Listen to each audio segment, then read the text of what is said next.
Hello everyone, welcome to class number 52 of the chapter Data Structure. So आज की class का हमारा discussion का टॉपिक है स्पार्स मैट्रिसेस. तो ये स्पार्स मैट्रिसेस क्या है, किसको हम स्पार्स मैट्रिक्स बोलते हैं, उसके बारे में आज के क्लास में हम डिस्कस करेंगे. तो चलिए शुरू करते हैं डिस्कशन. सो फर्स्ट हम जानते हैं कि what do you mean by sparse matrices. Sparse matrices या फिर स्पार्स मैट्रिक्स हम किसको बोलते हैं. जैसे कि मैट्रिक्स क्या है ये ऑलरेडी हम जानते हैं. मैट्रिक्स एक टू डायमेंशनल डाटा ऑब्जेक्ट है. मतलब मैट्रिक्स एक टू डायमेंशनल मॉडल है जिसमें हम डाटा को रो एंड कॉलम्स के फॉर्म में क्या करते हैं, रिप्रेजेंट करके रखते हैं. ओके, तो अगर एक मैट्रिक्स में हम जो डाटा को रो एंड कॉलम के फॉर्म में रिप्रेजेंट करते हैं, वहां पे अगर मैक्सिमम नंबर ऑफ एलिमेंट्स या फिर मैक्सिमम नंबर ऑफ डाटा का वैल्यू अगर जीरो है तो उस तरह के मैट्रिक्स को हम बोलेंगे स्पार्स मैट्रिक्स.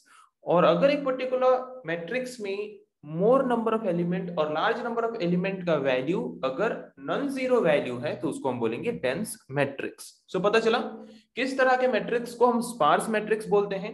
सपोज एक मैट्रिक्स है, उस मैट्रिक्स में जितने भी एलिमेंट्स हैं उनमें से अगर मैक्सिमम टू मैक्सिमम एलिमेंट्स का वैल्यू जीरो है तो उस तरह के मैट्रिक्स को हम बोलेंगे स्पार्स मैट्रिक्स. और अगर एक ऐसा मैट्रिक्स है जिसमें मैक्सिमम टू मैक्सिमम एलिमेंट्स का वैल्यू नॉन जीरो है तो उस तरह के मैट्रिक्स को हम बोलेंगे डेंस मैट्रिक्स. ओके, तो ये देख सकते हो आप स्पार्स मैट्रिक्स का एग्जांपल, जहां पे आप देख सकते हो मैक्सिमम नंबर ऑफ वैल्यूज यहाँ पे क्या है, जीरो है.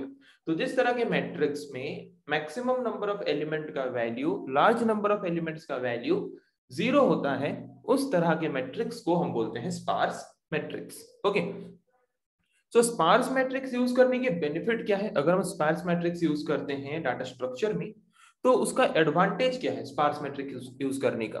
स्पार्स मैट्रिक्स यूज करने का फर्स्ट एडवांटेज है स्टोरेज. क्योंकि स्पार्स मैट्रिक्स में क्या होता है, maximum number of values, maximum number of element का वैल्यूज जीरो होता है. तो जिनका वैल्यूज जीरो होता है उनको हम कंसिडर में नहीं लेते. जितने नॉन जीरो वैल्यूज हैं बस उनको स्टोर करके रखने के लिए हम क्या करते हैं, मेमोरी को यूज करते हैं. और बाकी जितने भी वैल्यूज जीरो हैं उनको स्टोर करके रखने के लिए हम कोई भी मेमोरी स्पेस एलोकेट नहीं करते, जिसकी वजह से ये कम मेमोरी स्पेस यूज करता है. और कम मेमोरी स्पेस यूज करके जीरो वैल्यूज को स्टोर करके नहीं रखता है, जिसके द्वारा क्या होता है, कम मेमोरी स्पेस यूज करके हम लार्ज अमाउंट ऑफ डाटा को इजीली स्टोर करके रख सकते हैं. ये एक बेनिफिट हमें प्रोवाइड करता है, एडवांटेज प्रोवाइड करता है sparse matrix. Okay, as we know, जैसे कि हम जानते हैं sparse matrix that contains lesser non zero element than zero element. जैसे कि हम जानते हैं स्पार्स मैट्रिक्स हम उस तरह के मैट्रिक्स को बोलते हैं जिस तरह के मैट्रिक्स में नॉन जीरो एलिमेंट कम होते हैं as compare to zero elements. तो जैसे कि नॉन जीरो एलिमेंट्स कम होते हैं और हम सिर्फ नॉन जीरो एलिमेंट्स को ही हमारे मेमोरी में स्टोर करके रखते हैं स्पार्स मैट्रिक्स का, तो इसीलिए ये कम मेमोरी स्पेस रिजर्व करता है. ओके, क्योंकि हमें यहाँ पे जितने भी जीरो एलिमेंट्स हैं, जीरो एलिमेंट्स मतलब जिनके भी एलिमेंट्स की वैल्यू जीरो है उनको हमें स्टोर करके रखने की जरूरत नहीं होती. ओके, मतलब बाय डिफॉल्ट वो कंसीडर किया जाता है कि उसका वैल्यू जीरो होगा, तो इसीलिए वहां पे मेमोरी जो यूज होना वाला था वो मेमोरी कम यूज होता है as compare to normal matrix. Okay, normal matrix में जहां पे जीरो होगा, आप जीरो को स्टोर करके रखने के लिए भी मेमोरी यूज करोगे, बट स्पार्स मैट्रिक्स में हम जीरो को स्टोर करके रखने के लिए कोई भी मेमोरी स्पेस यूज नहीं करते. इसीलिए as compare to normal matrix, sparse matrix use करके अगर हम डाटा को अरेंज करके रखें तो यहाँ पे ये कम मेमोरी स्पेस यूज करता है as compare to normal matrix. Okay, another advantage of using sparse matrix is that computing time. जबकि स्पार्स मैट्रिक्स में हम सिर्फ नॉन जीरो एलिमेंट्स को स्टोर करके रखते हैं. वैसे कि कोई नॉर्मल मैट्रिक्स अगर होता तो वहां पे जीरो नॉन जीरो सारे एलिमेंट्स को मेमोरी में स्टोर करके रखते. और जब हम ट्रैवर्स करते, मतलब कोई एक एलिमेंट को अगर हम सर्च कर रहे हैं तो टोटल एरे को ट्रैवर्स करना पड़ेगा, विजिट करना पड़ेगा. तो टोटल एरे को जब हम विजिट करेंगे तो वहां पे जीरो एलिमेंट्स को भी विजिट करेंगे, तो वहां पे हमारा जो कंप्यूटिंग टाइम है, सर्चिंग टाइम है, वो ज्यादा होगा. बट स्पार्स मैट्रिसेस वाला अरेंजमेंट यूज करके अगर हमने डाटा को अरेंज किया है तो वहां पे हम जीरो एलिमेंट्स को स्टोर करके नहीं रखते, सिर्फ नॉन जीरो एलिमेंट्स को ही स्टोर करके रखते हैं. जिसके द्वारा हमें क्या करना होगा वहां पे, जबकि सिर्फ नॉन जीरो एलिमेंट्स होता है, जीरो एलिमेंट्स कुछ स्टोर करके हम नहीं रखते मेमोरी में, तो उसको जो सर्च करने में जो टाइम टेकिंग होता था नॉर्मल मैट्रिक्स में, यहाँ पे उसका टाइम जो है वो रिड्यूस हो जाएगा. टाइम, ये कम टाइम लेगा डाटा को सर्च करने में, मतलब कंप्यूटिंग करने में ये कम टाइम लेता है as compare to normal matrix. Okay, in the case of searching an element in a sparse matrix में अगर हम कोई एलिमेंट को सर्च कर रहे हैं, we need to traverse only the non-zero elements rather than traversing all the sparse matrix element. कोई normal matrix में अगर हम सर्च करते तो हमें हर एक एलिमेंट को सर्च करना पड़ता, चाहे वो नॉन जीरो एलिमेंट हो या फिर जीरो एलिमेंट हो। बट स्पार्स मैट्रिक्स में अगर हम कुछ एलिमेंट सर्च कर रहे हैं तो हम सिर्फ नॉन जीरो एलिमेंट को ही ट्रावर्स करेंगे, अनजीरो एलिमेंट को ही सर्च करेंगे, जिसके द्वारा क्या होगा, as compare to normal matrix, इसमें कंप्यूटिंग टाइम मतलब ऑपरेशन परफॉर्म करने का टाइम जो है वो रिड्यूस हो जाएगा और कम टाइम में जल्दी ऑपरेशन परफॉर्म करके हमें आउटपुट या फिर रिजल्ट प्रोवाइड कर पाएगा। ओके, तो दूसरा एडवांटेज हम ये बोल सकते हैं कि इट सेव्स कंप्यूटिंग टाइम, मतलब ऑपरेशन परफॉर्म करने का जो टाइम है वो सेव कर सकता है, वो रिड्यूस कर सकता है कौन, स्पार्स मैट्रिक्स। सो स्पार्स मैट्रिक्स का दो एडवांटेज हमने देखा। फर्स्ट एडवांटेज ये है कि ये कम मेमोरी स्पेस यूज करता है as compare to normal matrix, and दूसरा ये कंप्यूटिंग टाइम या फिर ऑपरेशन परफॉर्म करने का टाइम भी रिड्यूस करता है as compare to normal matrix. Okay, तो पता चला एडवांटेजेस क्या है। अभी आते हैं different types of sparse matrix के बारे में। Mainly sparse matrix is of three types. Sparse matrix को मेनली तीन पार्ट्स में या फिर थ्री टाइप्स में डिवाइड किया गया है, जैसे कि lower triangular sparse matrix, upper triangular sparse matrix, tridiagonal matrix.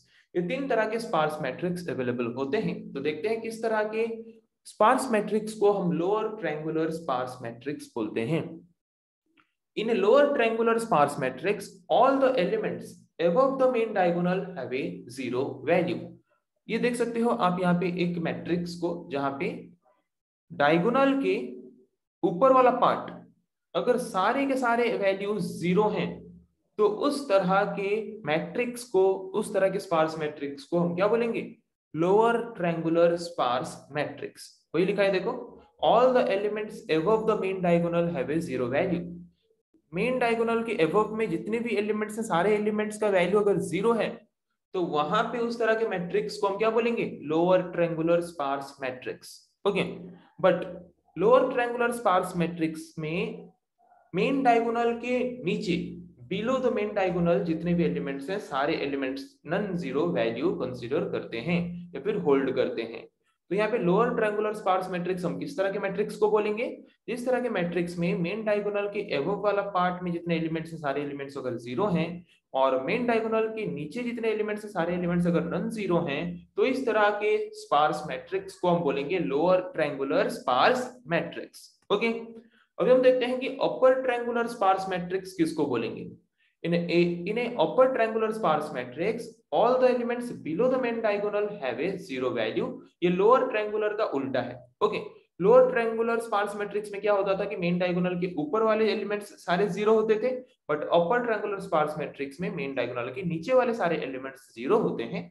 और लोअर ट्रायंगुलर स्पार्स मैट्रिक्स में क्या होता था कि below the diagonal, main diagonal के नीचे जितने एलिमेंट्स हैं वो सारे नॉन जीरो वैल्यूज होते थे, but upper triangular sparse matrix में मेन डायगोनल के ऊपर जितने एलिमेंट्स हैं वो सारे नॉन जीरो वैल्यूज हैं। तो सिंपल टर्म में बोल सकते हैं upper triangular sparse matrix is the inverse of lower triangular sparse matrix. Lower triangular sparse matrix में डायगोनल के ऊपर वाला एलिमेंट सारे जीरो होते थे, अपर ट्रायंगुलर स्पार्स मैट्रिक्स में डायगोनल के नीचे वाला सारे एलिमेंट जीरो होते हैं। ओके, अभी आते हैं और एक तरह के स्पार्स मैट्रिक्स के बारे में, जिस स्पार्स मैट्रिक्स का नाम है ट्राई डायगोनल मैट्रिक्स।